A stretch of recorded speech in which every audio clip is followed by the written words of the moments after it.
এই মন পড়েছে আমার বড় দোটানা। হ্যালো এভরিওয়ান, আমি চুমকি ব্যাঙ্গালোর থেকে। আপনারা সবাই কেমন আছেন? আশা করছি আপনারা সবাই অনেক ভালো আছেন। আল্লাহর আশীর্বাদে আমিও অনেক অনেক ভালো আছি।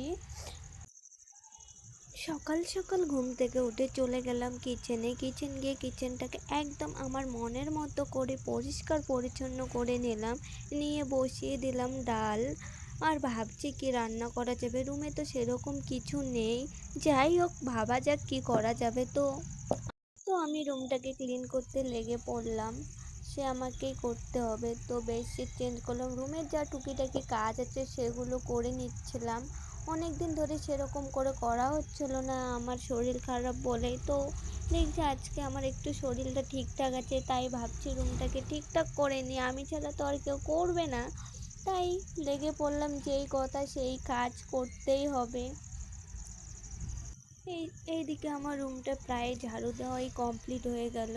তো দেখছি এদিকে আমার ডালও হয়ে গেছে, ধনেপাতা কেটে নিলাম দেওয়ার জন্য। আমার ধনেপাতাটা খুবই পছন্দের, তাই আমি সব কিছুতেই ধনেপাতা ইউজ করি। আমার ভাল লাগে ভাই, খুবই ভালো লাগে।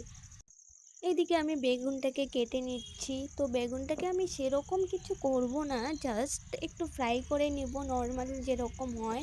তো কি দেই আর না দেই ভাই, আমি ধনেপাতাটা অ্যাড করবই, মানে করব। এতটাই ভালো লাগা আমার ধনেপাতার মধ্যে আছে, যেটা আমি বলে বোঝাতে পারবো না।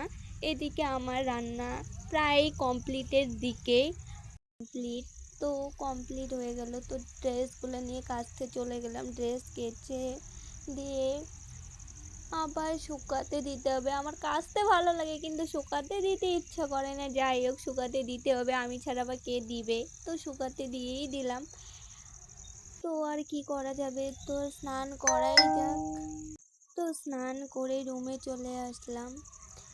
আর কিছু করা যাক বা না যাক ভাই, খেতে হবে। আমার প্রচণ্ড লেভেলের খিদা লেগেছে, সকাল থেকে এখনও না খেয়ে এসেছি, সব রকমেরই কাজ করলাম।